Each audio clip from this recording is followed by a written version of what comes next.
Hello everyone, welcome to free crash course for competitive exams held by VIRAT HINDUSTAN SANGHAM in association with Manifest IAS Bengaluru.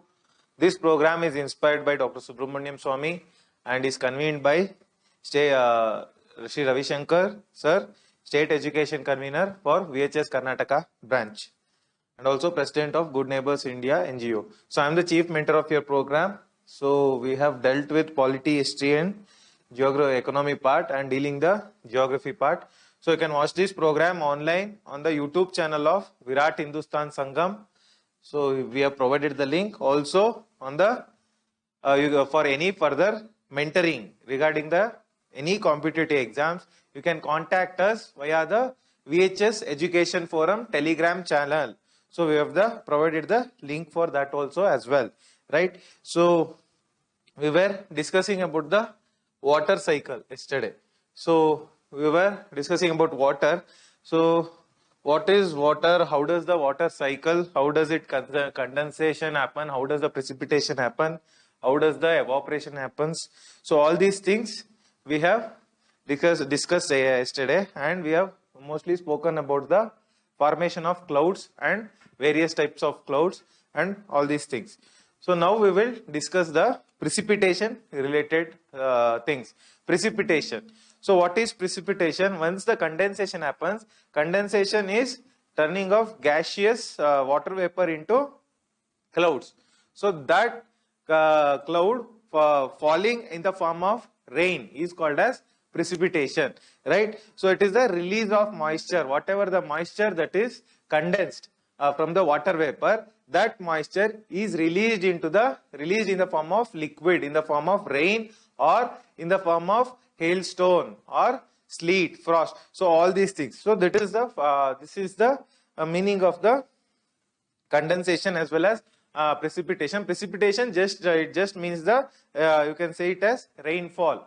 So rainfall is in liquid form, but when it happens in the solid form, it is called as snowfall. So that is the difference between the rainfall as well as snowfall. So not only rainfall and snowfall, it also happens the precipitation, that is the cloud or the water saved in the atmosphere, comes to the ground in many other forms as well. One is the sleet. One form is called as sleet. What is sleet? It is frozen raindrops. Raindrops coming down directly is in the liquid form is rainfall. Whereas if it comes in the form of ice, frozen raindrops. If the raindrops get frozen and falls to the earth, it is called as sleet, right? Why does the sleet takes place? So why not rainfall? Why there is a requirement for sleet? So sleet is a solid form of precipitation. So the cloud condenses and precipitates in the form of solid, that is called as sleet. So why does the sleet takes place? See, here what happens, there will be a sub-freezing layer. So suppose here cloud is there, right? So here it is warmer. So generally what happens, as we go up, the temperature reduces. At the bottom level, there will be warm temperature.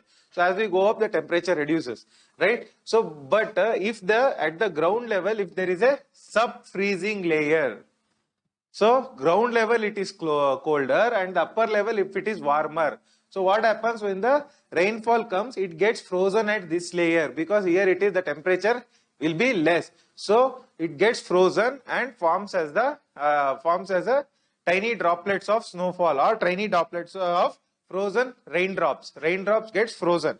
So this is when does it happen? When the upper layer is warmer and the lower layer is cold, sub-freezing layer, then only this form of sleet takes place, right? Then one more form is hailstone. Hailstones means alikallu. So hailstones, they are small rounded pieces of ice. So they are small rounded pieces of ice which fall onto the earth, right? So when does it will be in the gaseous form. So when the condensation happens of the moisture, so when it falls, when the saturation level is breached, when it falls to the ground, it passes through the cold layers, right? When it passes through the cold layers, it freezes and when the freezing happens, the hailstones will fall on the ground, right? So these are the types of the precipitation. Next we will talk about the types of rainfall. What are the types of rainfall? We have convectional rainfall. Convectional rainfall. What is convectional rainfall? The normal type of rainfall is convectional rainfall. So what happens? The air gets heated. So when the air will be having lot of moisture, and when the air gets heated, it will take up lot of moisture from the lakes, oceans, rivers and all those things, and the light air, it will go up. So light air will, it will not stay at the ground level, it will go to the upper layers of the atmosphere. Once it goes to the upper layers of atmosphere, what happens? It loses the heat because upper layers will be cold. So it loses the heat, and once the heat is lost, what happens? They will form a cumulus clouds. Cumulus clouds will be formed. Cumulus clouds, I have told you yesterday. These type of clouds are cumulus clouds in this shape. Cumulus clouds are formed, and rainfall will takes place, right? So this is the convectional rainfall because of the heating of the air. So this is actually witnessed in the equatorial regions. Equatorial regions, what happens? In the from the morning, the temperature will be very high. So by the afternoon, lot of evaporation will take place. Condensation will the clouds will be formed. Immediately after the 12 p.m. or 1 p.m. Rainfall will start falling. This is the convectional rainfall found in the equatorial region. Next you have the orographic rainfall. So orographic rainfall means what? Orography means mountain. Anything related to mountain is called as orography, right? So suppose here oceans are there. So ocean is there. So once the air is moving over the ocean, what happens? It takes up lot of moisture from the ocean. Once it takes the lot of moisture, what happens? Here it will find a barrier. Once it finds a barrier, the air mass has to climb up the mountain.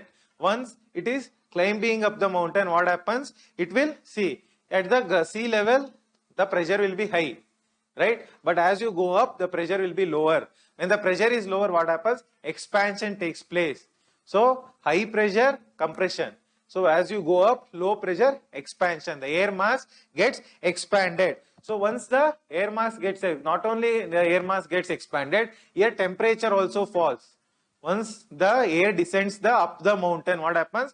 Temperature will fall down. Once the temperature falls down, what happens? The condensation will take place, and there will be heavy rainfall on this side of the mountain. So I have told you yesterday itself. So this is the windward side, this is the leeward side. So once it crosses here it will be dry. So this is the leeward side wind. Here there will be no rainfall, right? So this is called as rain shadow area. Leeward side is called as rain shadow area. Okay. Okay. So here once it descends down the hill, the temperature rises. Once the temperature rises, there will be no rain, and this part will be very dry. This part will be wet, and this part will be dry. The best example is the Western Ghats. So Western Ghats, that side towards the Arabian Ocean, it is lot of rainfall, whereas towards the plateau, towards plain, so there is no rainfall. Very less rainfall will be there, right? So this rainfall on the windward side is also called as relief rain. So relief means mountain relief.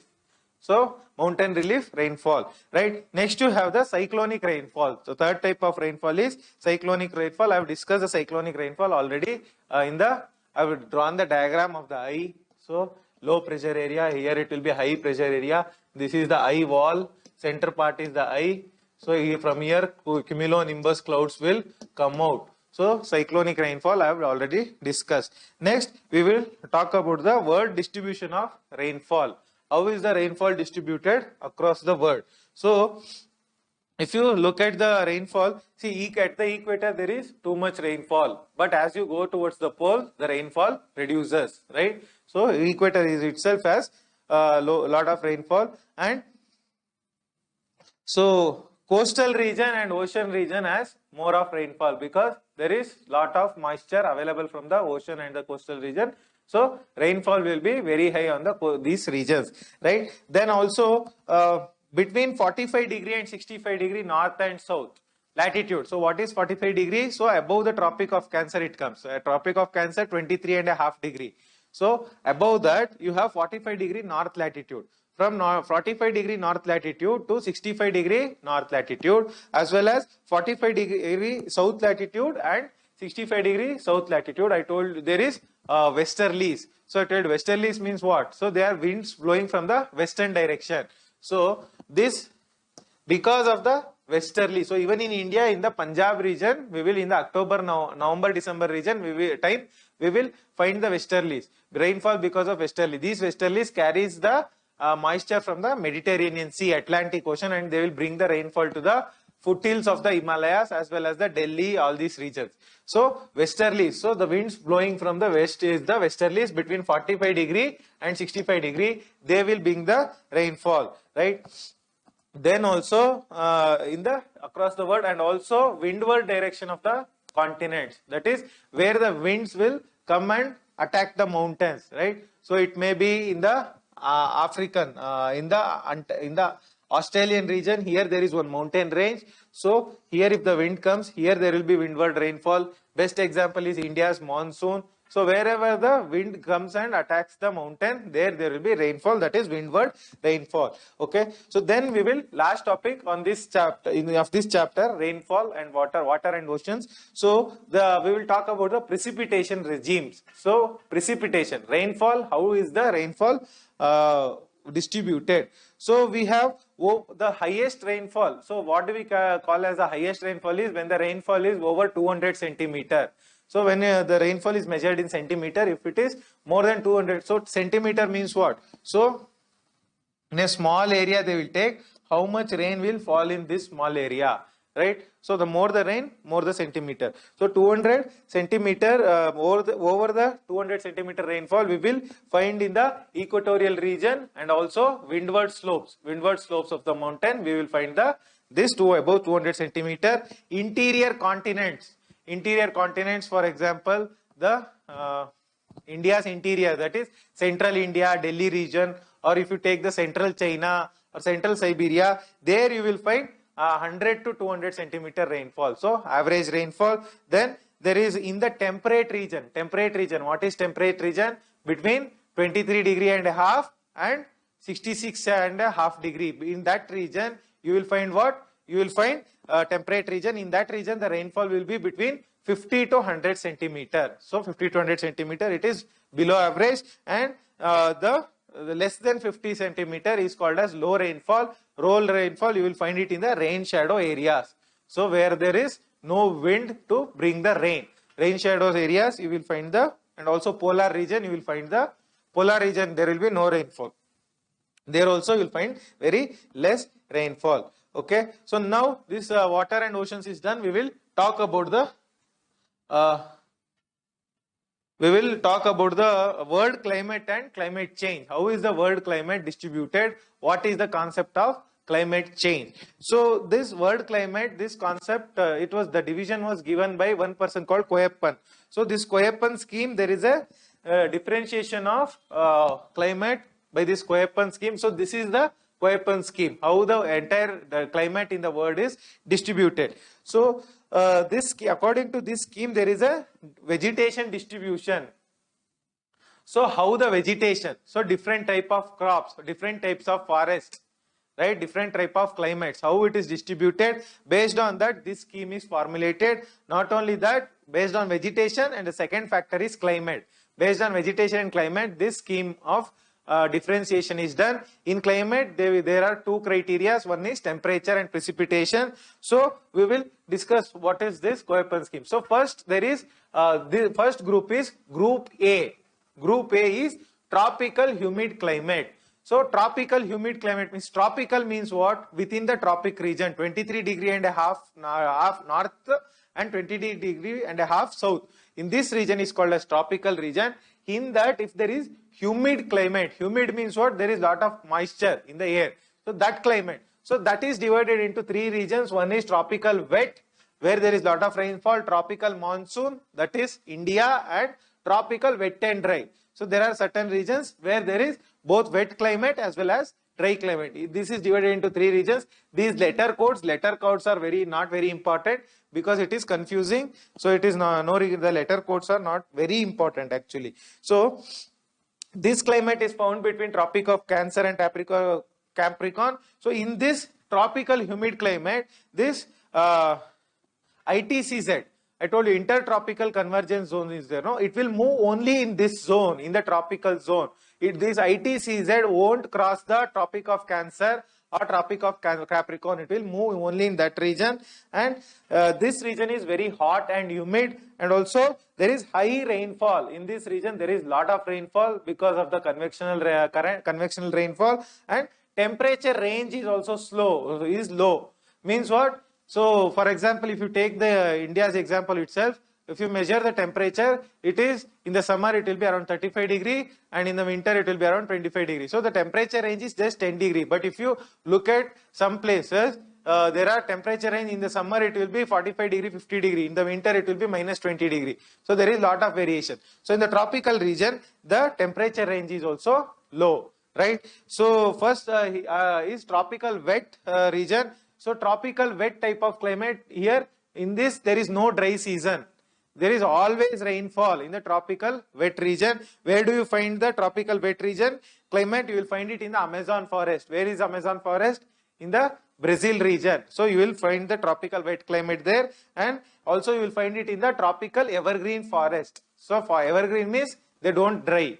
So that is the first thing. Next is tropical monsoon climate. So monsoonal type of climate, India's climate, it is short dry season. Dry season will be very short. So in India also dry season is this April and May is the dry season. After that we will get the rainfall. So only short dry climate is there. So next is tropical wet and dry climate. Tropical wet and dry climate, here it is wet season is short. Here wet season is short, dry season is longer. So where do we find this tropical wet and dry climate? It is found in the Bolivia and Paraguay. Where is Bolivia and Paraguay? South America. So there you will find this. So what is the type of forest in this? The forest here is a deciduous forest. What is deciduous forest? Deciduous forest means that forest which will shed the leaves during summer. Summer ali elegulu udrute. That is deciduous forest, right? So here in this climate, the dry season, winter you find, winterly there is no rainfall. Winter will be dry season in the tropical wet and dry. Next is, so next type of climate we will talk about is the dry climate. Dry climate is the, code is B. What are the dry climate? So you have 4 types: subtropical steppe, subtropical desert, mid-latitude steppe, mid-latitude desert. So subtropical means what? It is subtropical means it includes the tropical as well as temperate, right? It doesn't include the entire tropical, subtropical. So in this dry climate, by the name itself you can know that there is very less rainfall in this region. And also here, where do you find this? You find it between 15 degree to 60 degree north and south. 15 degree to 60 degree north and 15 degree to 60 degree south, right? So between 15 degree to 30 degree. So between 15 degree to 30 degree. So 15 to 60 is this entire region, this dry climate. But between 15 to 30 degree, that is within the tropic. Within 30 is tropics. So in the subtropical region, you will find the subsidence of air. What do you mean by subsidence? So air is coming down. So air is not rising up, air is coming down. That is why, see, when the air rises up, what happens? Rainfall will take place. When the air comes down, rainfall will not take place. That is why it is dry. Clear? Can you link it? Yes. Okay. So because of it, here what happens? There will be inversion, temperature inversion. I told you, temperature it should reduce as we go up. But since air is coming down, there will be inversion. So at the bottom, the layers will be cold and the upper layer will be warm, right? That is why there will be inversion. So also in the dry climates, there will be cold currents. So I told you what cold currents we will discuss. So currents is, they are the rivers in the ocean. So just like a rivers flow in the on the land. If the river is flowing in the ocean, that is called as current. So even where there is cold, there are two types of current, warm current and cold current. Where the cold current is there you will find the dry climate, right? So there are two types. One is steppe and desert. So steppe means what? The steppe is a transition zone between, see, here you have tropical climate, and here on the other side you have desert. So steppe is in between. It is neither full of rain nor full of desert. It includes the features of both the desert and the tropical region. That is called as steppe. It is a transition zone. So steppe, how do you remember it? It is actually grassland. So wherever there is vast grassland, it is called as steppe. So we have these pampas, like velds, right, prairies. All these are steppe type of climate, right? So in these regions there will be lot of rain, temperature is high, and the range of temperature is also high. First of all, temperature is high. The range, that is maximum temperature and minimum temperature range, is also high. So in the desert region, the rainfall will be very less, right? So next we will talk about the warm temperate type of climate. So these are the climates. So here steppe you will find in the low latitude, that is within 30 degree, semi-arid or dry type of climate. Arid or dry. Arid means very dry type of climate. Desert, if you remember the desert, that is the arid type of climate. So semi-arid means that is steppe. It is neither desert nor rainforest, right? Mid latitude, that is between 30 degree to 60 degree, you have semi-arid and arid. So these are the dry climates. Next we will talk about the warm temperate climate. So under warm temperate climate, so this is found between the 30 degree and 50 degree. Between 30 degree north to 50 degree north, 30 degree south to 50 degree south is the warm temperate. So it is found both on the eastern and western margin. So if you take any continents, they have eastern boundary and western boundary, right? So you have, if you take the American continent, you have east coast and west coast. In the east coast is bounded by Pacific Ocean. West coast is bounded by Pacific Ocean. East coast by Atlantic Ocean. So every continent has east coast and west coast. So this warm temperate climate you will find on the eastern margin and the western margin of the continents. So here what happens? So you have a warm summer and wild winter. So summers will be very hot and winters will be very mild. That is neither too cold nor too warm. So here what are the types of climate you have? You have humid subtropical climate. So it means what? Summer will be warm and there is no dry season. Summer warm irute, but dry season won't be there. This and all you cannot remember, but this you should remember. So humid subtropical. In this what happens? So where do you find this humid subtropical climate? In the North India. Above the Tropic of Cancer, you find the humid subtropical climate. Not only that, you find it in the South China. Humid subtropical climate is found in the South China region. Also, humid subtropical, you will find on the eastern margin of the continents. Eastern margin, so US East Coast, New York side. There you will find East China, that is near Beijing coast, East Coast, South China Sea, East China Sea. There you will find the humid subtropical climate. Next you have the Mediterranean climate. You know the Mediterranean Sea, right? So this is found between the 30 degree to 40 degree latitudes, both in the north and southern direction, southern hemisphere. So this is actually found in the Mediterranean climate, is actually found in the west coast only, not on the east coast, right? So where do you find this Mediterranean? First is the Mediterranean Sea. Next is you will find it in the Californian region.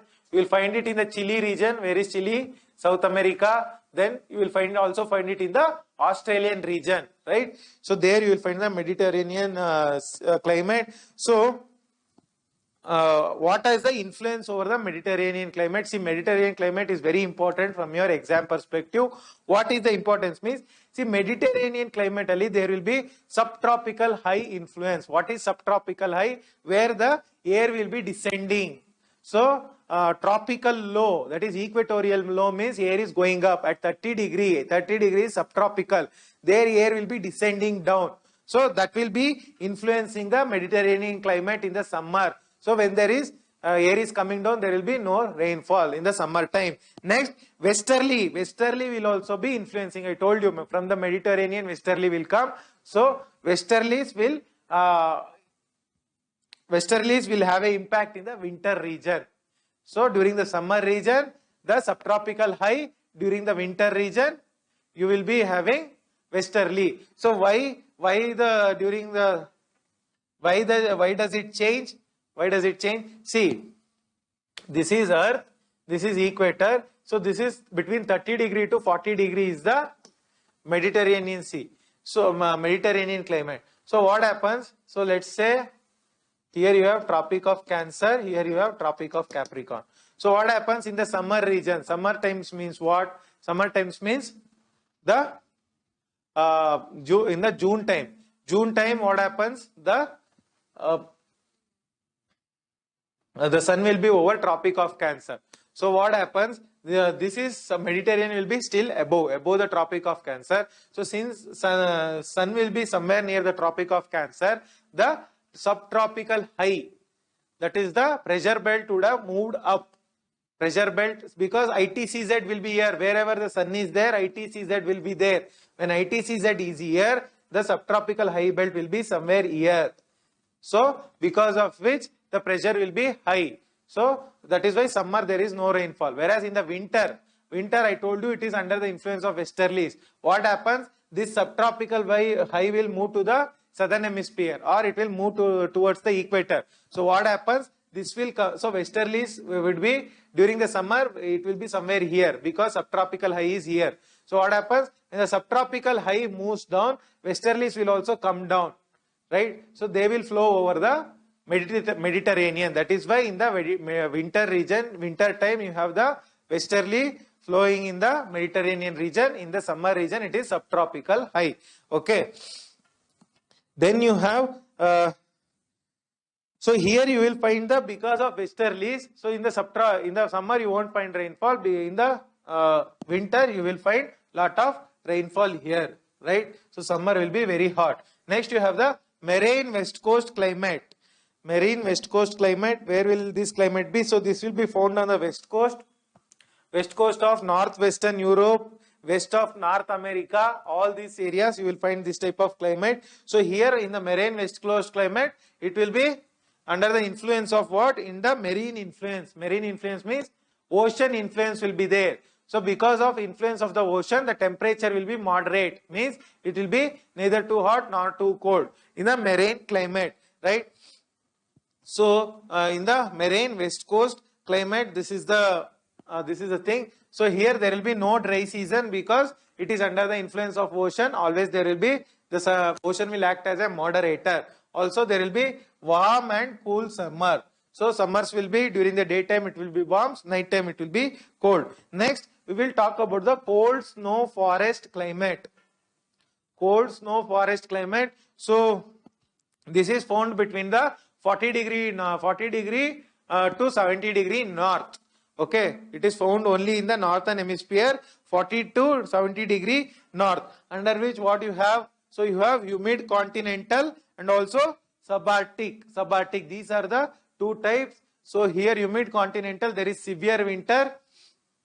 Here also winter is very severe. The symbols are not very important. So subarctic, where do you find this subarctic type of climate? In the cold, under the cold category. This you will find it in the northeastern Asia region. Northeast Asia, you will find the cold subarctic climate. Arctic, subarctic means what? It is not purely Arctic. It includes half the characteristics of the Arctic region. So you will find it in the Northeast Asia, that is Russia. Northeast Russia region. So here in this here you will find the influence of the anticyclones. Anticyclones will be there, and also here in the subarctic region there will be seasonal reversal of wind. Seasonal reversal of wind means what? So in one season wind will be blowing in one direction. So in the other season wind will be blowing in the opposite direction, just like our monsoons. right? That is there in the subarctic region. So that is not very important.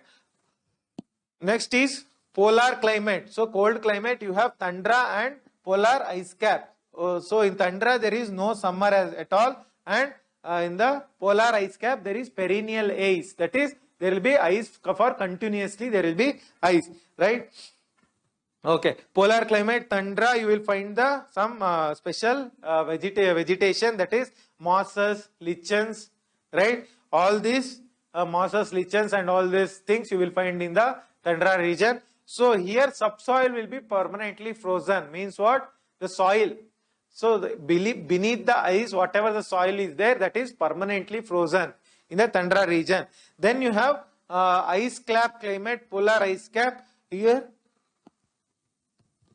So this ice cap is found in the interior Greenland and also Antarctica.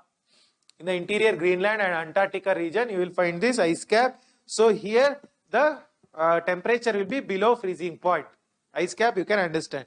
Then you have highland climate. So highland means wherever, what is highland is simple. Wherever there are mountains, big mountains, Himalayas, Alps mountain, Andes mountain, Rocky mountains, there at the top altitude, at the highest level of the mountain, you will find the highland climate. This is, there is no latitude for this. Wherever there is mountain, you can find this highland type of climate, but there should be very proper big mountain, not small mountains, right? So next we will talk about the climate change. So he has grouped it into multiple things. So 6 types. So I discussed already: tropical, dry climate, wet temperate, cold snow, forest climate, cold climate and highland climate. So here tropically the lowest temperature is 18 degrees Celsius. The dry climate, evaporation exceeds precipitation. Means what? Rainfall, the evaporation will be more than the rainfall in the dry climate. That's why there is the desert. Then warm temperate. Warm temperate is, so the temperature range is between -3 degree and up to 18 degree. So all these European regions you will have this warm temperate. Cold snow forest climate is, coldest month is -3 degree or below. So the temperature in the coldest month will be below -3 degree. That is the cold snow forest climate. Then cold climate, you have all the months. Across all the months, the temperature will be below 10 degrees Celsius in the cold climate. So this is highland is cold will be due to elevation, due to height, UT, Munnar, all these places. So this is about the climate group according to Koeppen. Now we will talk about the climate. Now we will talk about the climate change. So this climate, whatever you say, what is the difference between climate and weather? See, climate is over a long period of time, right? Weather is short-term changes. So when you ask somebody, what is, you will ask, you don't ask what is the climate. You will ask what is the weather in your place. Is it rainy? Is it sunny? Is it cloudy? Is it windy? Right? So all these things. So climate is a long-term period. So for example, the climate of Delhi is called as extreme climate. So too much summer, too much winter. Right? So Bangalore weather is called as a moderate climate, right? So Bangalore weather is a moderate. So that's why. So there are various type of climate. So this climate is whatever we call as climate generally. So we speak in the last 10,000 years. What has happened in the 10,000 years? So in the 10,000 years, millions of years there is. So when you take the climate, there are changes in the glaciers. So glaciers are changing. Some glaciers are moving up. Some glaciers are melting. So that is there. And also there are lot of ice ages. So you might have watched the movie Ice Age. So it is actually ice ages are coming and going over the earth every now and then. So it is not frequent over millions of years. Then also, how do you find the climate change is happening means if you see the trees. So if you see the trees, in the trees they will do the carbon dating. So in the carbon dating, in the trees there will be rings. So if this is a tree, there will be rings like this. So if there is a fossil fossil of a tree, if you see the rings, you can actually find out what climate was there when the tree was existing, right? So based on the trees, climate can be found. So, but unfortunately, this climate is changing. Why? Because of post-industrial revolution, human pollution, there is lot of pollution is there. In the 1990s, during the 1990s, there is the temperature were highest. So 1990s, the decade of between 1990 to 2000 is called as, so there was highest temperature decade was there. So for climate change, there are two causes. One is natural cause, another, actually there are both are natural cause. The first one is astronomical causes. Astronomical causes means causes in the space.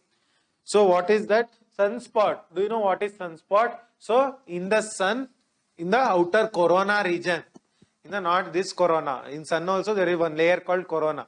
So on the surface of the sun, there are dark spots emerging, right, every now and then. Here this layer will be actually colder. So sun temperature is something around 6000 degrees Celsius. This cold region will be around 2000 degrees Celsius.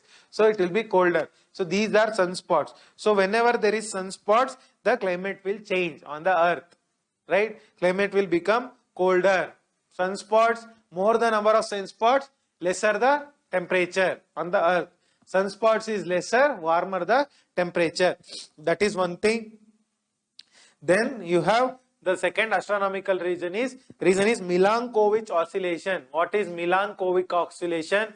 So what happens? So around the sun, the earth is revolving, right? Earth is revolving. So this earth, sometimes it will not follow the orbit properly. Sometimes there will be some changes in the orbit. So that is called as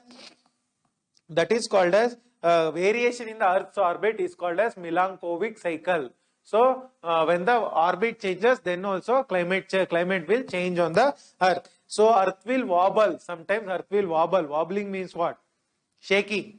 So earth will shake sometimes, that is also there. And also axial tilt. I told you this is 66 degree and a half. So this it is bent 66 degree and a half. So because of that also the climate will vary, right? If the axial tilt, if it changes, then also climate will change. This is astronomical regions. Then you have terrestrial regions found on the earth. So what are the terrestrial regions? One is the volcanism. So because of the volcanoes. So what happens when the volcanoes erupt, what happens? There will be lot of aerosols. Aerosols means the volcanic ash, dust, all these things will go into the air and they will be rotating around the earth. So because of which what happens, the temperature will reduce, right? Because this dust will not allow the sunlight to come to earth. So because of which what will happen? The temperature will reduce. That is also responsible for climate change. And also the last but most important reason is greenhouse gases. I have discussed what is greenhouse gases already, right? Next you have this concept of global warming. So because of greenhouse gases, we have the global warming. So you know that greenhouse gases let the small wave inside, long wave radiation, it won't allow to pass outside, right? So because of which earth is warming. Which are the global warming gases? You have carbon dioxide is there, chlorofluorocarbons is there, nitric oxide is there, methane is there, ozone is there. So ozone, where do you find ozone? In the stratosphere. So what does the ozone do? It will not allow the UV radiation to come to earth. So it it acts like a blanket to the earth, right? So this and also you will find the temperature anomaly. So because of the global warming, there is temperatures are changing over various places. So this is the whole concept of global warming, and you will study it in detail in the environment part. For geography, this is more than sufficient. Next, we will talk about the water and ocean. So earlier what we talked was, the chapter was on rainfall and other things. That is the water cycle properly. Now we will talk about the water in the oceans. How the water moves in the oceans. So waves, currents, all these things are important here.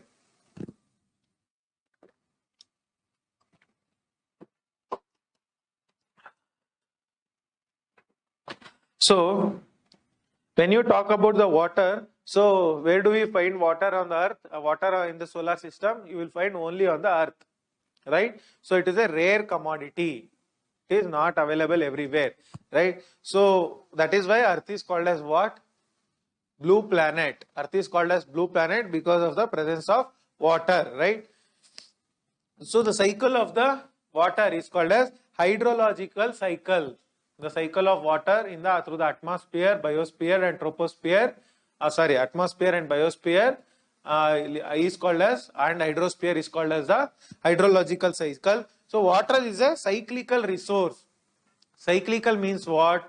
So it goes through the evaporation, undergoes condensation and precipitation. Again it goes through the evaporation, right? So water is a cyclical resource. That is, from ocean it comes to land, from land it goes back to the ocean, right?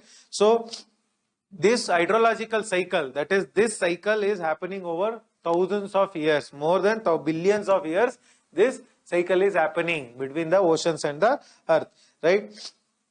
Is the water distributed equally across the world? No, it is distributed unequally. Even on the land, the distribution is different. On the oceans also, it will be different. So water, how does it circulate? What are the types of water you will find on the earth? You will find it in the liquid, solid and gaseous form. Gaseous form is water vapor. Liquid, solid form is ice caps, right? So where does this cycle takes place? This water cycle, it takes place between oceans. From oceans it goes to atmosphere, from atmosphere it goes to land, and from land it goes to subsurface, that is groundwater. So here you will find the water cycle properly. So whatever, if there is 100% of water on earth, 59% will undergo evaporation before retaining the earth. 59% of water will undergo evaporation. So this is the hydrological cycle. Evaporation, condensation, precipitation, transport by wind, advection. I told you, advection is horizontal movement, horizontal transfer of the temperature, right? So advection, here also condensation will take place, precipitation, evapotranspiration. Transpiration is from the leaves, right? From the plants, transpiration will take place, runoff to the oceans, right? So here it will penetrate into the soil, and in the underground the water will flow. This is the hydrological cycle, the proper hydrological cycle. So this is actually very simple. So in the oceans you find 97% of the water is lying in the oceans, right? So how much percent of our earth is filled with water? 70%. So out of that 70%, 97% water is in the oceans. So in the ice caps you find just 2%. In the exams they will ask this. So highest is in ocean, second is in ice cap, third the ice cap and glacier, third is in groundwater. So what you find as lake, it is only 0.01%. What you find in the soil is 0.005%. So this is the distribution of water in the world. So top 5, so atmosphere has just 0.000001%, right? So you should know this, right? Rivers has just 0.0001. This table you have to by heart. It is very, very important. Next, so water components, and so water storage. So in the oceans, what will happen? In the oceans, there will be evaporation, evapotranspiration and sublimation. So what is sublimation? Conversion from, direct conversion from solid into ice, or solid into water, or water into solid.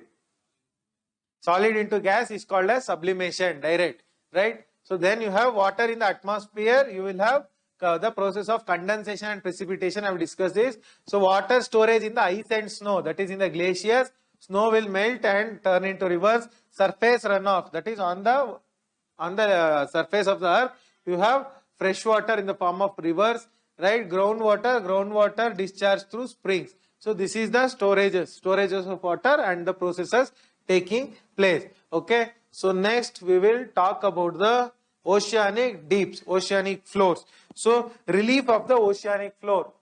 Relief. Relief means that is what is at the bottom of the ocean. I have discussed it already, but I will discuss it briefly. So the relief means what is there on the surface of the ocean. Is it a plain? Is there any mountains? Is there any valleys within the ocean floor? Right? So that is the relief of ocean floor. Ocean floor. So first, this ocean floor is actually 3 to 6 kilometer below the surface of the ocean. So if you see the surface of the ocean, the average depth is 3 to 6 kilometer, right? So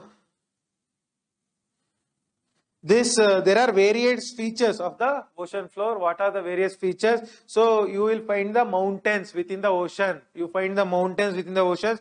You find trenches. Trenches means they are valleys. So in the mountains, how you see valleys? So just like that, deep points in the oceans are called as trenches. You will find trenches. You will also find plains. So this is the relief. So how this various type of relief is formed? How is it formed? Because of various reasons. So I told you geostrophic movements. Geostrophic movements means land building forces. How the land is built on the surface. Similarly, in the oceans also land is built. So you have tectonic forces. Tectonic forces is one. Volcanic forces is the next. Third is depositional forces. So tectonic, volcanic and depositional. These are the three things. So tectonic means what? Plate tectonics. Because of the movement of the plates, ocean floor is formed. Because of volcano, it is formed. Because of deposition. Deposition from where? From the rivers. So from there also ocean floor is formed. So there is how the ocean floor is divided. So you find the ocean floor division into multiple things. One is the continental shelf. I have already discussed. So where the continent ends in the ocean. So continental shelf. So it is a extended margin. For example, you have India's boundary here. So let's say here is Chennai. So the continent will run up to here. So this is the continental shelf. So how much of the continent is running in the ocean? That is the continental shelf. It is the extension of the continent. It is shallow. Shallow means it is not deep. So it doesn't have the average depth of 3 to 6 kilometer. So where this continental shelf ends, that point is called as shelf break. Can you see it here? Shelf break. Where the continental shelf ends, it is called shelf break. So average width of the continental shelf is 80 kilometer from the baseline. This is called baseline. This is Chennai, means from here to here it is average length is 80 kilometer. So but some places there is no continental shelf at all. So for example, if you take Chile, where is Chile? South America. There is no continental shelf. So South America, there is no western coast, there is no continental shelf. Next, you have sediments. So this continental shelf is based on sediments. Lot of sediments will come and get deposited in the continental shelf. So in these sediments, you will find lot of fossil fuel. You know, right? Mumbai High. So if you have visited Mumbai, what happens? So from some distance from the Mumbai, there are oil drilling. Digboy is in Assam. Huh? So that is not true. That is there. But what I am saying is, in the oceans, in the continental shelf also, you will find lot of oil. So in Mumbai, there are some oil drilling spaces in the Mumbai and off the Gujarat coast, right? That is found in the continental shelf, right? So that is one thing. Next, we will talk about continental slope. See, this is the continental slope, where the continental is sloping. So here the gradient is 1 to 2 kilometers, that is 1 to 2 degree. Whereas continental slope will be like this. The gradient will be high. So gradient will be 2 to 5 degree. 1 to 2 degree in the shelf or 2 to 5 degree in the slope. So here you will find the canyons and the trenches. Canyons and trenches means what? So they are valleys. So if the continental shelf is broken properly in the middle, that is the canyon and trench, right? So it is just like a valley, a mountain valley in the continental shelf. It is called as canyon and trenches. So you have this Hudson Trench in New York. So it is actually why does this canyon and trench will be there in the continental shelf means, see, some river will be flowing and the river will continue into the ocean. So it would have formed the proper valley. So canyon and trench in the oceans. So next you have deep sea plain. In the deep sea plain, this is the deep ocean basin. So here it is a proper plain. So here I have a continental slope. See, this place is called continental rise. Once the continental slope where it ends, it is called as continental rise. So till here it is called as continental margin, that is till here. Then you have, this is deep ocean plain. In the deep ocean plain, it is also called as abyssal plain. Abyssal plain, it is flat and the depth is 3000 to 6000 meters, and you will find lot of clay and silt in the region. It is also called abyssal plain. Here you will find some other reliefs, goyards and seamounts. I will discuss what is goyards and seamounts. So here also you will find the deep ocean trench. I have discussed what is trench. It is deepest point in the ocean. Next you have the oceanic deeps and trenches. Here it comes. Deep oceanic deeps and trenches. So they will have very deep, they are very deep within the oceans, deep places within the oceans. So here in these deep oceanic trenches, you will find the oceanic deeps and you will find the volcanoes and earthquakes. In the trenches only you will find the volcanoes and earthquakes. Very, very important, right? Okay. So this is about the next. We will talk about the minor ocean relief. Minor ocean reliefs. So first minor. So whatever I told till now, that is continental shelf, continental slope, continental rise, deep oceanic trenches. They are the major oceanic reliefs. Now I am talking about the minor oceanic reliefs. So the minor ones are what? The first one is mid-oceanic ridges. Where I have given the example of mid-oceanic ridges, Atlantic Ocean. So mid-oceanic ridges is there. So what is ridge means? So see, there will be two mountains. That is, there will be one mountain only. In the mountain at the middle exactly, there is one depression. Proper depression will be there. See, here there is a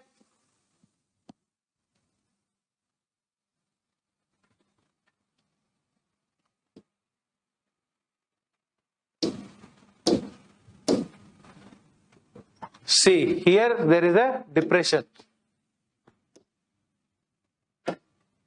This is the depression, this is the mountain. So this is the what? Mid-oceanic ridges. Two chains of mountains is there. In the middle there will be a depression, proper depression, right? So this is first thing. So you have this Iceland. Iceland is there, no? It is on the mid-oceanic ridge only. Iceland country is on the mid-oceanic ridge only. In the mid-oceanic ridge also you have fracture, you have a rift. Rift is a mid-oceanic rift means it is a broken, it is just like a fracture. So this is all about the mid-oceanic ridge. Okay.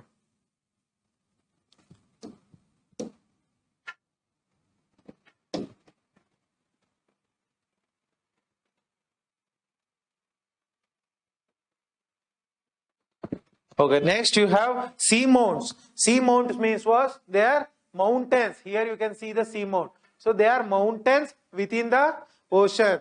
So they are mountains with pointed summits. So, but these seamounts, they do not reach the surface. They will be mountains within the ocean. So those are called as seamounts. So they can be volcanic. So in the seamounts there can be volcanoes. And where do you find this seamounts? The best example is in the Hawaiian Island. Where is Hawaiian Island? Which ocean? Pacific Ocean. Which country does it? Hawaii belongs to United States of America, right? So in Hawaiian Islands, you have this seamount. That seamount name is Emperor Seamount. Emperor Seamount is there. Then you have submarine canyons. I told you this is a canyon. That is it is just like a valley in the continental shelf. Where so they are deep valleys. They extend from the mouth of a large river. I told you here there will be some river will be flowing here. So from there the canyon will extend into the sea. So So the best, they extend from the mouth of a large river. The best example is Hudson Canyon, New York. Hudson River. So there will be a there is a proper canyon there within the ocean. Then you have guyats. What is guyats? They are flat topped seamounts. See, this is a guyat. That is at the top it would be very flat. Guyat is a flat top seamount. Then okay. Then you have atolls. What are atolls? So atolls, they are low-lying islands. See, atolls will be somewhere like this. So you know this Lakshadweep island, right? So it is actually found full of atolls. So or it is actually an island like this. Inside also there will be water, outside also there will be water. So here there will be some land like this, small lands coming out. So what is this land formed out of? It is formed out of coral reefs. What is coral reefs? I will discuss it in the environment section. Corals are living beings, right? So because of coral reefs, low islands are formed. So like this. So within also water is there. So at the center there will be water depression. Outside also there will be water. So you will find these coral reefs majorly these atolls in the tropical region. You won't find it outside the tropics, right? So this is all about the relief of the ocean floor. Now we will talk about the temperature of the ocean waters. What is the temperature of ocean water? So when it comes to temperature of ocean water, so it varies spatially and vertically. Means what? It varies horizontally. The temperature of Indian Ocean is different from Arabian Sea. The temperature of Arabian Sea is different from Mediterranean Sea. So it varies horizontally. It also varies vertically, right? So why does this variation? See, and one more thing is the temperature from land and ocean is also different because ocean heats up slowly. So here, see, this is the ocean floor andre. Heat will come here andre. So first top layer will get heated up. Slowly, this region will be very cold. They should also be heated up. That is why the heating should take place till here. Whereas land, only the top layer should get heated. Right? So that is why land will get heated very fast. Right? What are the factors based on which temperature of the oceans depend upon? See, the first factor is latitude. So if the places are in the equatorial latitude, the oceans will be warmer. Polar latitude, oceans will be colder. Then second part is unequal land and water distribution. See, if you look at the northern hemisphere, there is lot of land. If you look at the southern hemisphere, there is lot of oceans. So this will also influence the temperature of the oceans, right? So the land is there means there will be lot of heat. Then the third one is prevailing wind. So wind will also determine the temperature of water. For example, what happens? Let's say there is let's say take the Indian Ocean. What happens? Let's say here there is warm water, right? So wind will come from this side, from the Western Ghats wind will come and it will push the warm waters towards the Arabian Sea. So this space will get empty because warm water above surface warm water has been pushed away. When the warm water in the surface is pushed away, what happens at the bottom? There will be cold water. So that cold water will rise up to replace the pushed away warm water. So this is the effect of the wind. So upwelling in the offshore winds. So offshore winds means what? The wind moving from the land to oceans. That is offshore wind. It will push away the warm waters. So cold water will rise up. Whereas on the other hand, what happens? If there is onshore wind means wind coming from the oceans towards the land. It will push away the warm water towards the ocean, towards the land. So warm water will come and get collected here. So cold water will go down, right? So winds will also have a effect on this, and also ocean currents. Ocean currents will also have an effect on the temperature. So there are two types of ocean currents. I told you warm ocean current and cold ocean current. So if there is warm ocean current, the temperature will be warm in the water. Cold means cold temperature. So for example, the best example is the Gulf Stream. So where does the Gulf Stream come from? I'll show you where is Gulf Stream. See, yeah, here, from here, this is a Gulf, Mexican Gulf. From here, this Gulf Stream will go like this, and here it will go towards North Atlantic Drift. So this is going from the equator, right? Because of which the Gulf Stream will be hotter, since it is moving from the equator towards the poles. So what happens? This, since it is moving towards the North America, here, since it is a hot water, here the temperature will rise because of the warm ocean current, warm Gulf Stream, right? So then there is one more example, Labrador current. So this Labrador current, it will come from this region, Canada, between Canada and Greenland. It is a cold current because it comes from the polar region towards equator. It is a cold current. So what happens? Since it is cold current, it will make all this region cold. So this is the effect of the currents on the neighboring areas, right? So next you have the temperature in the enclosed seas. So let's say, see, in the lower latitudes, that is between 0 degree to 30 degree north and 30 degree south, in those latitudes, if there is a sea which is enclosed means there is no outlet for the sea to go, right? There the ocean water will be warmer. Why? So because the water is trapped, there is no river water or anything joining it, so water will be warmer, right? So in the higher latitudes, that is above 30 degree up to 90 degree, so up to 90 degree, if there is a enclosed sea, what happens? The water will be cold because of the temperature. So there will be no warm water mixing in it, so temperature will be cold in the enclosed seas. So next concept is horizontal and vertical distribution of temperature. How is the temperature distributed horizontally and vertically? So there is one concept called temperature depth profile, not depth profile, temperature depth profile. So what does it say? Temperature decreases with increasing depth. See, as a depth increases, see, this is the surface of water, surface of ocean. As the depth increases, temperature decreases.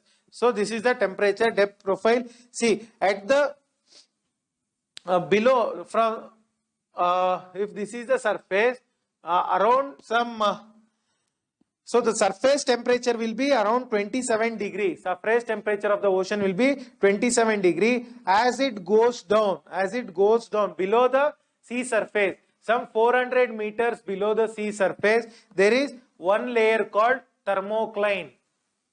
Thermocline is one layer. So this layer, what happens? See, if this is the 0 degree, this is the surface, means till up to some 300 meter, the temperature will reduce slowly. From this 300 meter up to 1000 meter, where there is thermocline, the temperature will reduce very fast. That is why, see, temperature is reducing. But after 1000 meter, once the thermocline ends, the temperature will again start reducing slowly. Right? At the surface, slow reduction, thermocline, quick reduction. After thermocline, the temperature will reduce very slowly. Right? Okay. So there are 3 layers in the mid and low latitude. That is from 0 degree up to 66.5 degree. So there are 3 layers. Whereas 3 layers, what are the 3 layers? The first layer is up to 500 meter thick, 500 meter. So the second layer is here. So first layer is this layer, the temperature will be slow reduction, and second layer is thermocline. Second layer. So here 500 to 1000 meter, there is fast reduction. Then third layer is very cold layer, bottom layer, right? So it goes up to the ocean floor, So whereas this is with respect to the low and middle latitudes. What about the Arctic latitudes? That is the polar latitude. There are no 3 layers. There is only one layer, that is the surface will be 0 degree. At the bottom it will be minus in the minus. So there is only one layer in the polar region. There are no multiple layers, right? So I told you surface layer, the temperature is 27 degree. So this 27, does the surface temperature remains the same in the poles also? No. 27 degree, what I told, surface temperature, it is at the equator. But at towards the pole, it decreases. So how much does it decrease? Let's say at the equator, 27 degree surface water temperature. So every latitude, every 1 degree latitude, there is 0.5 degree Celsius reduction in the temperature. 1 degree latitude ಮೇಲೆ ಹೋದ್ರೆ 0.5 degree ಕಡಿಮೆ ಆಗುತ್ತೆ. For example, tropic of the subtropical high. Subtropical high is at which latitude? 30 degree. So by we reach the 30 degree, the temperature would have reduced by 15 degrees Celsius. So because it is half, right? Okay. So next you have this. When you look at the temperature of the oceans, I told you northern hemisphere oceans are having high temperature. Northern hemisphere temperature, average temperature is 19 degrees Celsius. Southern hemisphere ocean average temperature is 16 degrees Celsius, right? Okay, because of the excess presence of the land in the northern hemisphere. So this I told you at the top layer, surface layer, the temperature is very high. How does this temperature go to the bottom? Just see, in the atmosphere, whatever the temperature at the surface level, how does it go to the upper atmosphere? By convection, right? Similarly, by similar process, the temperature at the surface will go to the bottom by the same convection process, right? Similar convection process, the temperature will be transferred to the lower sections, right? So the same surface temperature towards the lower section, it will be transferred via the process of convection, right? So next you have, this is with respect to the temperature. Next we will talk about the, so this is the spatial surface temperature. So here at the ocean, at the 0 degree, you have approximately 27 degrees Celsius. See, at the polar you have surface temperature is 0 degrees Celsius. So it keeps on decreasing, right? Next, we will talk about the salinity of the world's ocean. That is salt content of the world's ocean. How much salt content is there? So why would be the see, first of all, please answer why there is salt content in the oceans. What is the necessity of salt contents in the ocean? Why? Because there is lot of minerals. So you have sodium, you have chloride, you have phosphorus, you have magnesium, calcium. Everything is present in the ocean waters. How does it get added? Because of the sediments brought down by the rivers and also from the ocean floors. So because of this, minerals will be dissolved in the sea water. That is why it is salty, right? So how does the salinity is formed, is measured? So the amount of minerals dissolved in the sea water, in 1 kg of sea water, that is how salinity is formed. The standard measure is parts per thousand, PPT, parts per thousand. How many parts? For example, if 3 parts of salt is dissolved in 1 kg of water, so it is 3 PPT, parts per thousand. So that is, if there is 1000 parts of water and 3 parts of some salt, so it is 3 parts per thousand PPT salt, right? So it is measured in PPT with respect to 1 kg of seawater. So what are the factors which affects the salinity? Uppinamsha yadru mele depend agutte. So it depends on the evaporation and precipitation.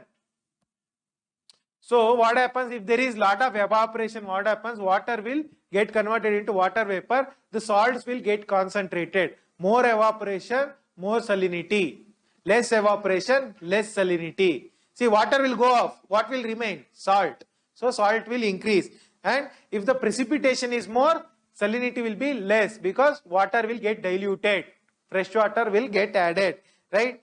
Next, that is the first factor. The second factor is the fresh water flow from rivers and ice. If fresh water gets added, the salinity will reduce. The third factor is wind transfer.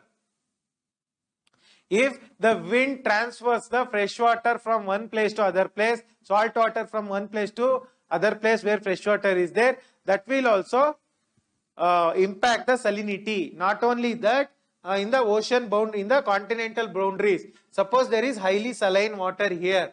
What happens if the wind takes the saline water away? So at the bottom there might be some less saline water that will come up, right? So that is there. So wind factor is also there. Then ocean currents. Ocean currents. So these currents will also transfer the salt from one place to other place. Ocean current will also impact the salinity of the water. Not only that, temperature and density. If the temperature is high, salinity is high because more evaporation. And density, if the density is high, salinity is high. Salinity is high means density, because see, more amount of salt is present in the water. Isn't the water will be thick? So water will be dense, right? So that is one thing. So which is the highest salinity lake in the world? So which is the highest saline lake in the world? It is a prelim question. It is Lake Van in Turkey. Lake Van in Turkey is the highest salinity lake in the world. The second lake is Dead Sea, next to Israel, between Israel and Jordan. Dead Sea is the second highest lake. So if you go and jump into the Dead Sea, you won't sink because water is denser, right? So which is the deepest lake in the world?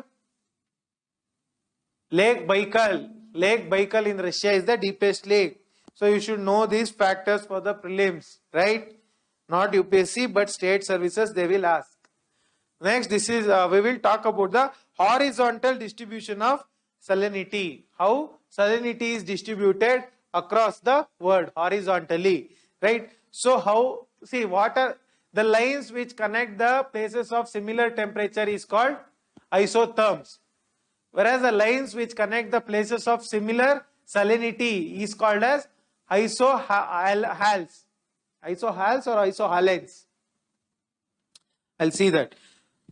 So average. So what is the average salinity of the world? What is the average salinity of the world? World's oceans. So it is 33 to 37 ppt. It is isohalane. Isohalane is the line that join the lines of equal salinity, right? So the average salinity is 33 to 37 parts per thousand. So salinity is higher in the landlocked places. So if there is a lake which is surrounded by land, so their salinity will be higher because there is no inflow of fresh water. Also evaporation will make more the lake very, very salty, right? So landlocked region, the salinity will be high, and also hot regions, equator, salinity will be high. Why? Because more evaporation, salt will get concentrated, right? And also North Sea, see here, this is North Sea, somewhere here is North Sea. So equator salinity is high means polar region salinity should be low because fresh water will flow into the, from the ice will flow into the oceans. But since this place, even though this place is close to the polar caps, here salinity is high because why? This Gulf Stream will carry the salt towards the North Sea. Salt will be carried by the Gulf Stream towards the North Sea, because of which salinity will be high. So this North Atlantic drift, once the Gulf Stream reaches here, it is called as North Atlantic drift. There is one more thing, one more current, it goes like this, it is called Canary current. We will discuss the currents later. So Indian Ocean, what is the average salinity of Indian Ocean? It is 35 parts per thousand, 35 ppt, right? Arabian Sea has higher salinity than the Bay of Bengal. Why? Because Bay of Bengal, lot of rivers are going and merging, because rivers means fresh water, so salinity is low in the Bay of Bengal. Whereas Arabian Sea, not many rivers will flow. That's why salinity is higher, right? So vertical salinity. Next we will talk about the vertical salinity. See, this is how salinity is distributed. So the lines connecting point of equal salinity. This is not important. You can just see where there are lines of high salinity. See, Indian Ocean, it is 35 salinity, right? Okay. So when it comes to salinity, vertical salinity, at the surface salinity is higher. Why? Because the loss of water, because of evaporation, water will go off and salt will get concentrated at the surface, because of which salinity is higher at the surface level. But at the surface level, salinity can sometimes be lower when the fresh water flows into the surface water. See, fresh water doesn't have any salts, so they flow into the surface water, the salinity will become lower. But if there is evaporation, salinity will be increasing. So, but at the depth, at the surface layer, this is what is happening, right? It might increase, it might decrease. But at the lower level, salinity is constant. It will not change, right? It is a fixed salinity. So, at the lower level, high salinity will be there. Since high salinity is there, lower layer is having high density. Salinity is high, density is high at the lower level. Upper layer, salinity is low. Salinity is low, so density is lower, right? So, salinity increases with depth. So, as you go down, the salinity will increase. Temperature decreases with depth, right? So, this just like the thermocline, just like thermocline, there is one more line called halocline. So, just like where temperature reduces abruptly is called as thermocline, where salinity increases abruptly, it is called as halocline. Halocline, right? Okay. So, this is about the salinity of the water. Next, we will talk about the movement of ocean water. How does the ocean water moves, right? So the ocean water moves either horizontally or vertically, right? How does the ocean water moves horizontally? So there are multiple ways. So one is, if you visit a beach, you will see waves, right? Isn't it horizontal motion? The waves is the horizontal motion of the oceans. One more horizontal motion is currents. So current means it is a river within the oceans. So current also, water is moving horizontally. So these are the two ways the horizontal movement takes place. So in this current, I will discuss what is a current later on. There will be huge water will be moving just like a river in the oceans, right? So in the current, there is difference between current and waves. So in the current, what happens? The actual water will move from one place to other. So if there is a current from Indian Ocean to Pacific Ocean, the actual water will move from here to there. Whereas in waves, the water will not move. The water will just go up and down. Whereas the waves will move. See, if you think that in the ocean, actually the wave water is coming towards you, it is not. Water is stationary. Water is doing a circle at the same place. Rather, the wave energy is moving towards you. There will be a wave energy. Alegal mata bartave, but water alle irutte. It will form like a cycle. It will fall up and down, right? That is horizontal motion. Vertical motion, you have tides. Tides, I will discuss what is tides. So, tides, see, once you just know this, that if you see some beaches, sometimes the water will come close to the shore. Sometimes it will go backwards. So it is called high tide, low tide.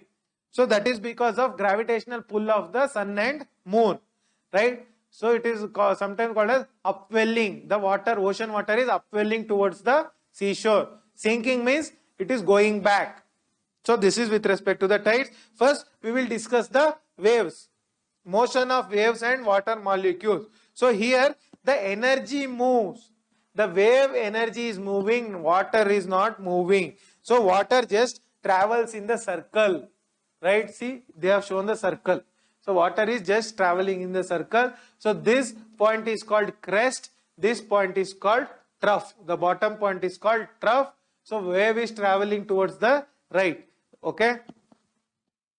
So how does the wave get energy? They get energy by the wind movement. Wind is actually creating the wave. There is no other energy. When wind blows over a surface, it creates waves, right? So wave is where is the energy wave gets from? It is mainly because of the wind.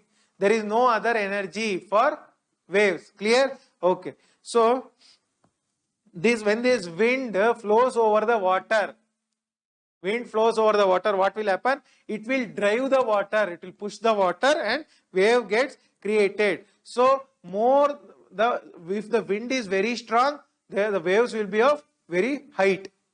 The height will be very large. If the wind is less stronger, the height will be low. Stronger the wind, higher the wave. Clear? Okay. So this energy is there. See, this energy is moving, right? So where does this energy dissipates? Where does this energy end? At the seashore. So let's say here is the seashore. This wave will come and crash at the seashore. So that is called as, what is that clashing is called as? So it is called as wave break. So wave will come and break at the beaches, right? So that is why everybody enjoys playing at the beach, because wave breaks there and water will be pulling backwards from the bottom, and from the upwards it is coming towards the wave, towards the seashore, right? So that where the energy breaks is called as, it is at the seashore, is called as wave break, right? So as in the deep oceans, when the wave is moving in the deep oceans, it will be having very high speed. But as it approaches the seashore, that is the beaches, the waves speed will reduce. The speed of the wave will reduce. Why will it reduce? See, here the wave is moving in the deep ocean, it will be fast. Once it reaches the seashore, what happens? It will encounter friction from the ground. So ground will come upper, right? As we move closer and closer to the seashore, the wave will find the ground. So friction, because of friction, the wave will slow down and later on break, right? The standard formula is, if the depth is half the wavelength. So first you should understand what is wavelength. So wavelength is between two crests or between two troughs. The distance between two troughs or two crests is called wavelength. Right? So when does the wave break? When does the wave break on the seashore? When the depth is half the wavelength, that is height of the wave. Height of the wave see, this is a wave alva. This is the height. Oh sorry, this is the height. From 1 second. This is amplitude. This is the height of the wave. So this height, it is less than half the wavelength, then the wave will break. When the height of the wave is less than half the wavelength, then the wave will break, right? So in the deep oceans, open oceans, there will be large waves, but as it comes to seashore, there will be small waves. So as it hits the seashore, it is called as surf. As it hits the seashore, it is called as surf. So the name surf excel is derived from this, that when the wave hits the seashore, it is called as surf. So there will be lot of this, what do you call?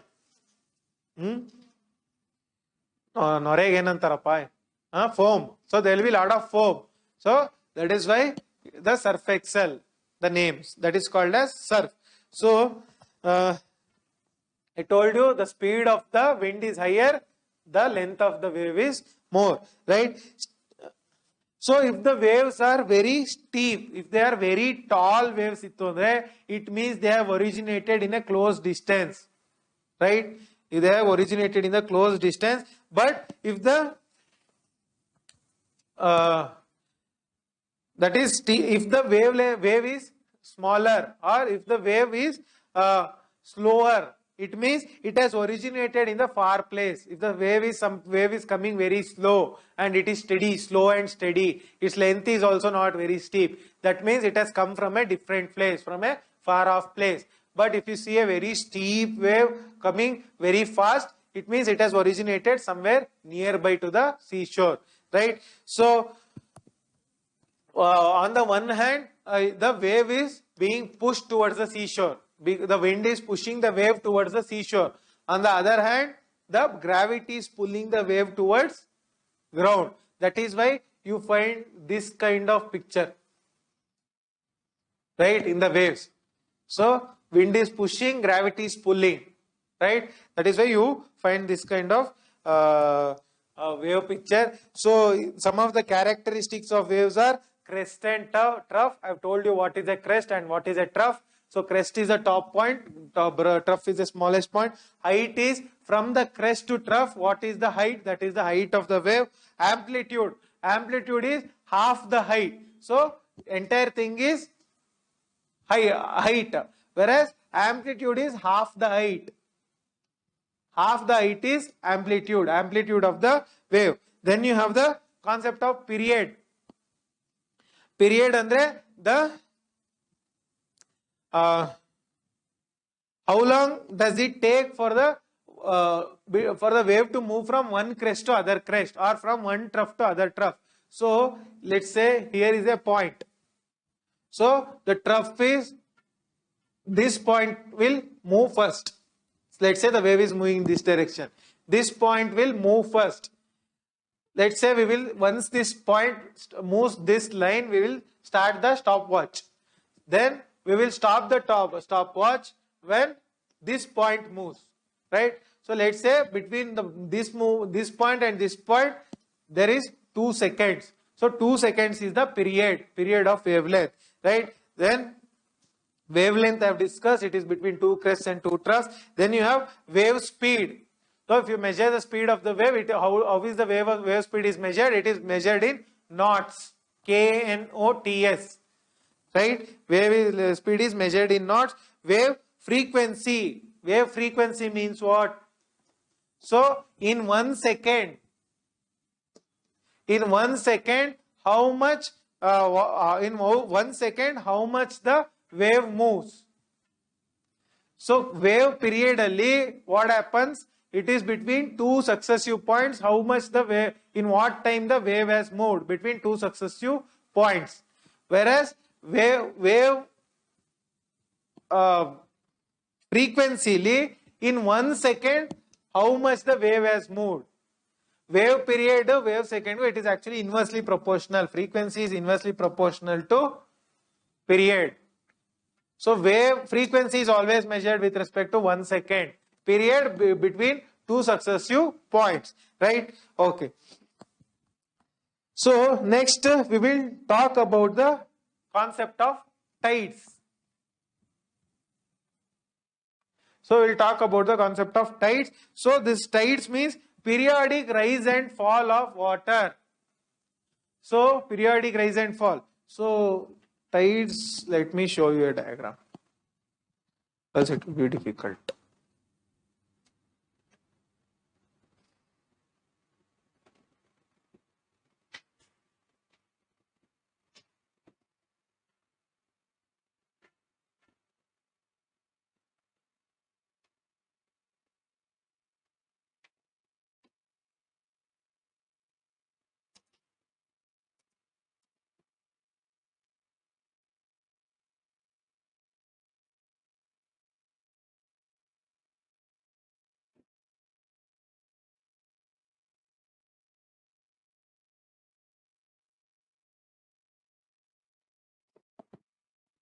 See, the same place during high tide it is filled with water. Same place. See, during low tide there is no water.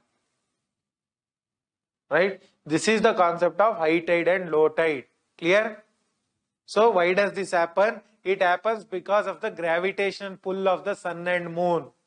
It happens. Did you understand the concept of tides? It is very important. I myself did not. See here also, see, till here the wave has come during high tide. Whereas see, during other time the water has receded. This is the concept of tide. Okay. So it is very important. I myself had not understood it for 1 year. Concept of high tide and low tide. Okay. So it is because of sun and moon pulling, gravitation pull, this high tide and low tide will happen. So here this tide is different from surges. There is this concept of tide. Another concept is there called surge. Surge is different. Surge is because of meteorological effects. Meteorological effects andre, it might be because of wind, or it might be because of temperature or salinity or pressure, right? Because of these regions, if the water level increases, it is called a surge. Whereas tides, and that surge it is irregular, whereas tides are regular. Tides is because of the gravitational pull, right? So this tide is because of two reasons. One is centrifugal force and the gravitational force. These two forces are called as tide generating forces.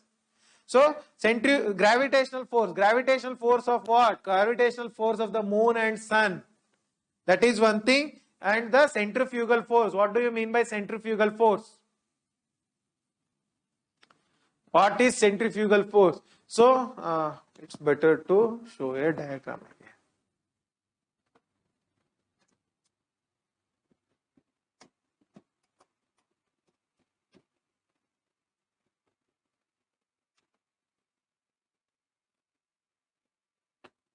This is the best example. See, if you are rotating this ball, right? So what happens? It will be moving outside, right? As soon as you release it, it will not come towards you, it will go away.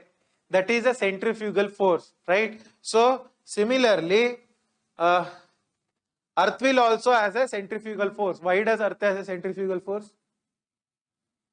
It is rotating, right? Anything rotating will have a centrifugal force.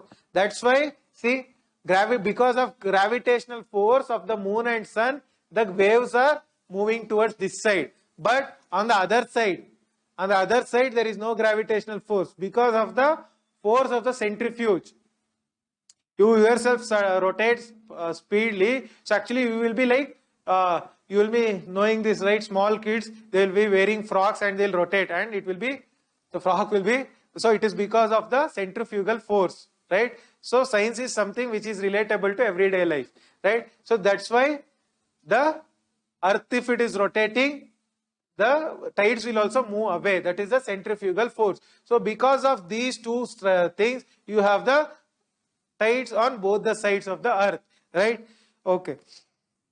The balance of centrifugal and gravitational force. So two major tidal bulges. So one is towards the gravitational force. This is one tidal bulge, right? So this is a closer end, closer towards the sun, and there is a farther end.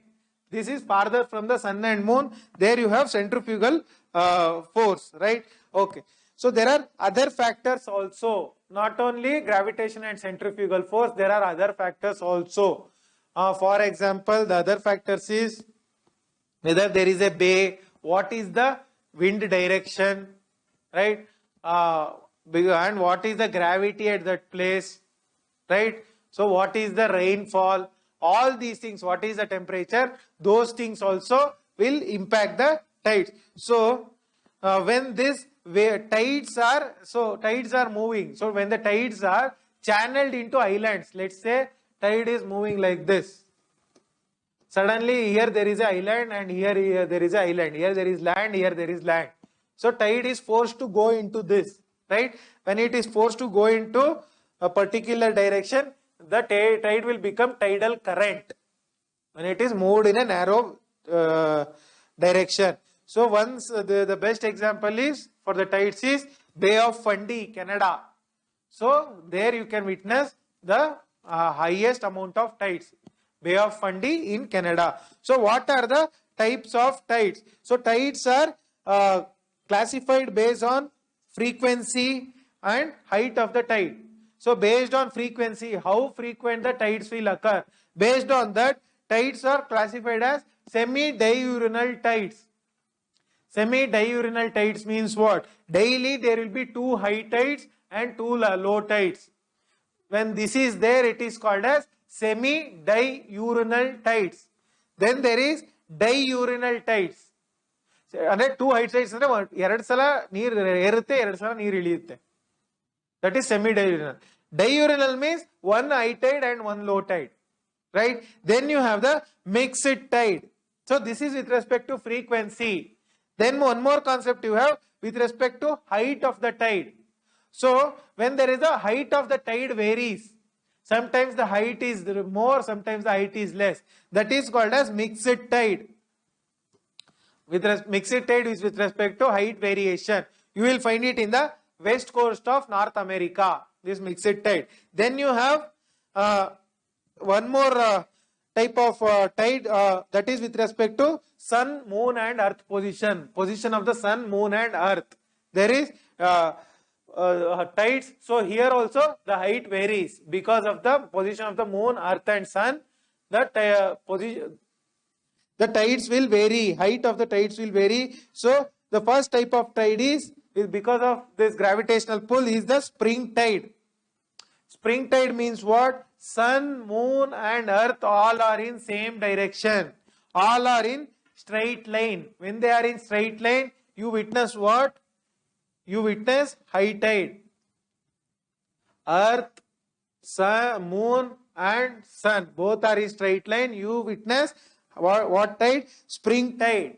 So you see this twice a month.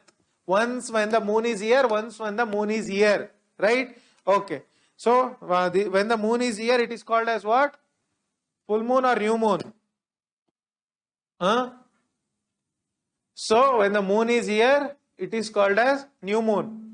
Amavasya. When the moon is here, it is called as full moon.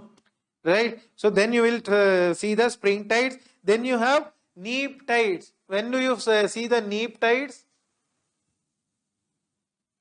So you will see the neap tides when the moon is here or here. So they are in perpendicular direction, 90 degree. Right? So that is when you will find the neap tides. They occur exactly 7 days after the spring tide. 7 days after the spring tide. So here what happens? This force, see, here moon is there, earth is there, sun is there. This force is counteracted by this force. So there will be counteracting force. So this force will cancel this force. Right? So there will be less effect. So this is with respect to neap tides. Then you have one more concept. When the moon is close to the earth. Moon is rotating in 24 hours around the earth, right? So when the moon is very close to the earth every day, then that position is called as perigee. Perigee. So there high and low tides will be there. Very high tide, very low tides will be there. So there is high range. So high tides is sikkapate high tide, low tide is sikkapate low tide. So the range will be very high. So that is one thing. When the moon is at apogee, apogee and the moon is at the farthest place from the earth, then the range will be lower because the effect of moon will be less. Then you have one more concept with respect to position of the sun. When the sun is at the perihelion, perihelion andre earth is closer to the sun. Then when is it? It is on 3rd January. Right? Then you have very high tide and very low tide. High range is there. But on the aphelion, when the earth is closer to the sun, then what will happen? That is when, on which date? 4th July. 4th July, the earth is closer to the sun. Right? Then the range is less. There is very less high tide, very less low tide. The range is very less. Okay. So this is with respect to tides. So the last concept with respect to tide is the, see, I told you from high tide, there is high tide and there is low tide. Between high tide and low tide, the water is falling. So this falling water is called as ebb, EBB. Falling water is called as ebb. Whereas between low tide and high tide, from movement from low tide to high tide, the water will be rising. It is called as flow. The rise of water is called as flow, right? Okay. So what are the importance of tides? Why tides are important to us, right? So one is, see, the tides are dependent on the position of the sun and moon, right? So we can predict the tides very advancedly. So we can predict it in advance that this tide will go and happen in this time only. Based on that, we can plan. We can tell people not to go to the sea because sea will take you away. And there is one more thing called navigation. So what happens? I told you there are barrier bars. So when there is, let's say this is the Indian boundary, here there will be barrier bars, that is sand bars will be there. What happens? The ships cannot come when there are barrier bars are there. They will get stuck. So when there is high tide, what happens? With the tide, the ship can come to the harbor because water level will increase, right? And it can stay there.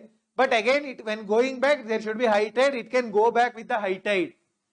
So what these fishermen do? They will flow with the they will go back with the low tide because low tide water will be withdrawing, and they will come back when there is high tide. They can easily come back. So that is how in navigation they will use it. And also tides are important in desilting sediments. What happens in this Hooghly river and all? There is lot of sediments, debris. So when there is low tide, what will happen? They will clear the debris, right? That is also there. Then also the tides can be used for electric power, tidal energy, right? That is also one of the use. So this is with respect to tides. Next, we will move towards the oceanic currents. Very important. Oceanic currents. As I have been telling again and again, oceanic current means river flow in the oceans. Rivers in the oceans are called as currents, right? They have a proper direction and path. They cannot go anywhere. They will be going in a proper direction, right? See, these are the currents. So in the Indian Ocean, you have this, Indian Ocean, there are not many currents, known currents. See here in the Japan current, see, whatever the current that goes from equator towards the north, it is a hot current or a warm current. Whatever the current that flows from the polar region towards the equator, it is a cold current, no exception. That is how it is. So you have hot current, see, from the equator it is going Kurashio. Kurashio is a hot current next to Japan. From the north you have Oyashio. It is a cold current. Current names are very important from your exam perspective. They are going to ask which current flows where. I will discuss. So oceanic currents. So there are two forces for the currents to form. One is primary and secondary. What are the primary forces? Solar energy. Because of solar energy, that is, see, when sun rays fall on the ocean, what happens? There will be heating, right? So let's say at the equator there is lot of heating. So when the heating happens, what happens? The water will expand. When water expands, what happens? The water will rise in the equator level, whereas polar level water will not expand. There the density is higher, water will be at lower level. So equatorially water is high, polar the water is low. What happens? Water will flow from equator towards the polar. Clear? This is how the currents are formed, right?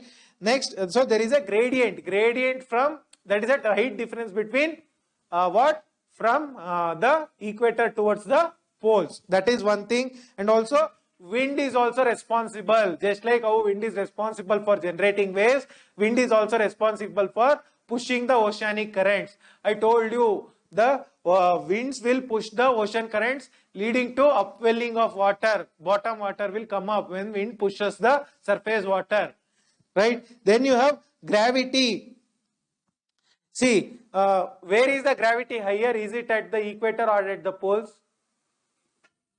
Gravity is higher at the poles, because from the distance from the center of the earth to pole is very less. Gravity will be here. From the center of the earth to equator is more.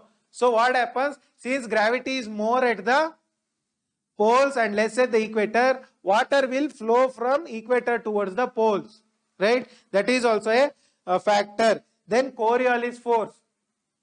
So I told you, in the northern hemisphere, the wind will get deflected clockwise towards the right, southern hemisphere towards the left. So that will also push the water. So that is also a current generating force. Oceanic current, not the regular current. So because of the Coriolis force, there is one concept called gyres. Gyres. So gyres, I think it's better to show a diagram. What is gyre? So it is just like a cyclone in the ocean. Say gyres are just like cyclones in the ocean. So what is gyre? I'll show you. So it is a, see, the circulating, can you see the circulation? This is a gyre, right? So because of the Coriolis force, see, since this is northern hemisphere, right? See, northern hemisphere wind will be deflecting towards right. So there is a proper gyre. See, southern hemisphere wind will be deflecting towards left. So gyre will be in the anti-clockwise. Clear? Okay.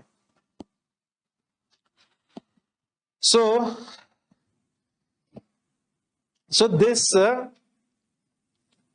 this water will be moving, right? So this water movement is called as drift. Movement of water is called drift. It is measured in knots.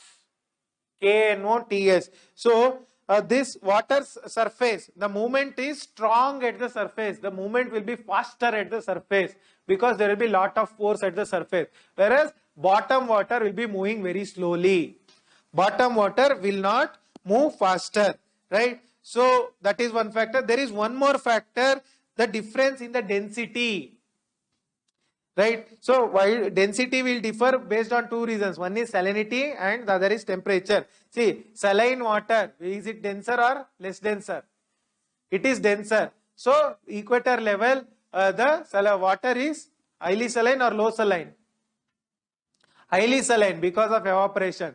Polar level, low salinity. So from denser, from equator to polar, the water will flow. Clear? Then that is one thing. And also temperature. When there is, since there is temperature change, the water will move from one place to another place because to maintain a temperature equilibrium. So that is why we have this cold current as well as warm current. So what are the types of current? The first ocean currents. The first type of division is as the surface current and deep current. So surface current andre which flows at the surface. This is just 10% of water. So up to 400 meter from the surface current will be seen. The next one is deep current. Deep current is includes 90% of the water. Deep current is to 90% of the water will be there. So they will be 90%. So based on temperature, there is one more division, cold current and warm current. So where do you find the cold currents? In the low and middle latitudes. That is, see, this is low and middle latitude is up to here. In these latitudes, you will find the cold current on the west coast. See, west coast, there is cold current. There is, see, these dot are all cold current. West coast, this is a west coast cold current, right? And see, west coast in the middle latitude, there is cold current, right?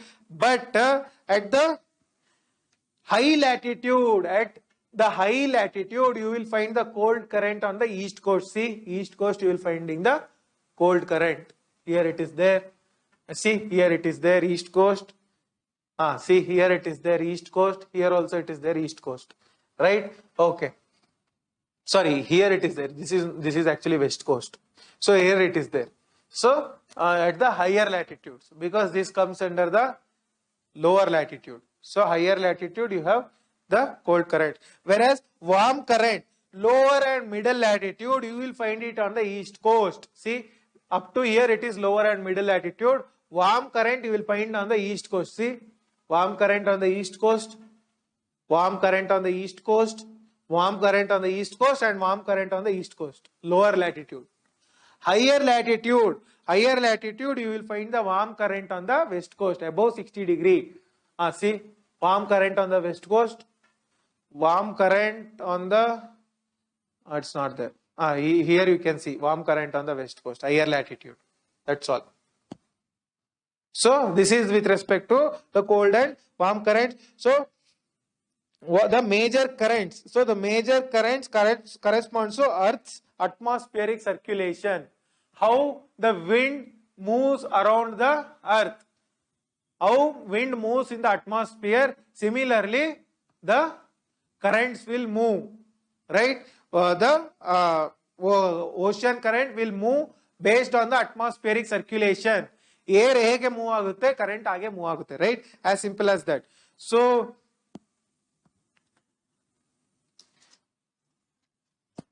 okay, so at the middle latitudes, so the oceanic circulation at the middle latitudes, that is from 30 degree to 60 degree, it is anticyclonic. So this factor is actually a bit confusing, but you just remember from 30 degree to 60 degree and both north and south, the oceanic currents are anticyclonic. That is in the clockwise direction. Anticyclone is clockwise, cyclone is anti-clockwise, right? But in the higher latitude, it is cyclonic. Higher latitude, that is above 60 degree, it is cyclonic. Above 60 degree, it is cyclonic. It must be in this direction. Okay, it's not important. So monsoon winds will also push the ocean currents. See, the monsoon winds, just like the water, just like how the air comes, monsoon clouds, it will push the water, ocean water also towards the west coast of India. Clear? Okay. Next you have heat is also transported. Just like along with the water, heat is also transported because of the ocean currents. Right? Ocean currents also transfer the heat. Next you have what are the effects of the ocean current? What are the effects? So,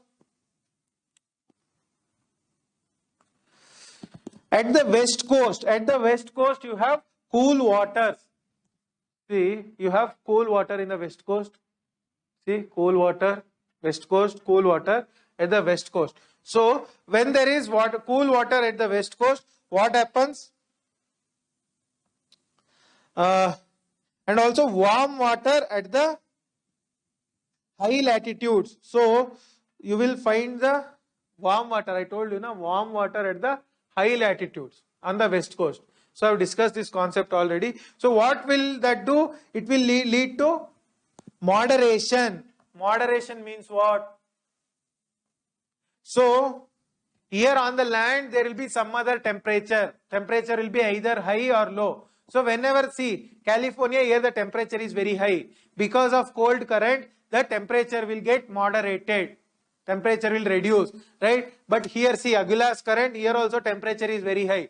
Because of Aguilar, see, here this area temperature is very high. Because of Benguela current, you have the temperature will get moderated. Temperature will reduce, right? On the other hand, you have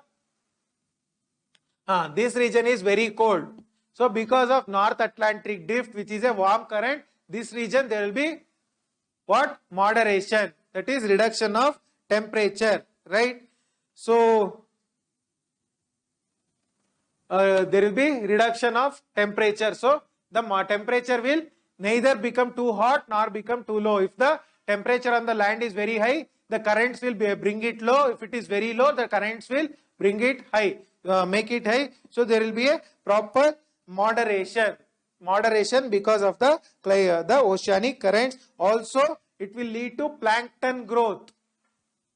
Plankton, it is, see, plankton means what? We call it a plant on the land. The same thing below the water is called plankton. So when both the ocean warm and ocean cold current, see, here this See, Gulf Stream and Labrador current. Gulf Stream is warm current, Labrador current is cold current. They are meeting here, right? So what happens when both types of water are meeting? There will be mix of lot of minerals. So because of which the plankton. So there will be no very less temperature nor very high temperature. So there will be moderate temperature, because of which there will be lot of plankton growth.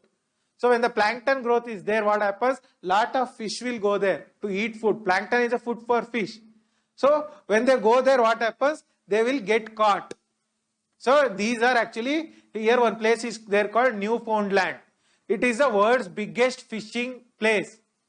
So these fish go there to eat food, but people will catch them.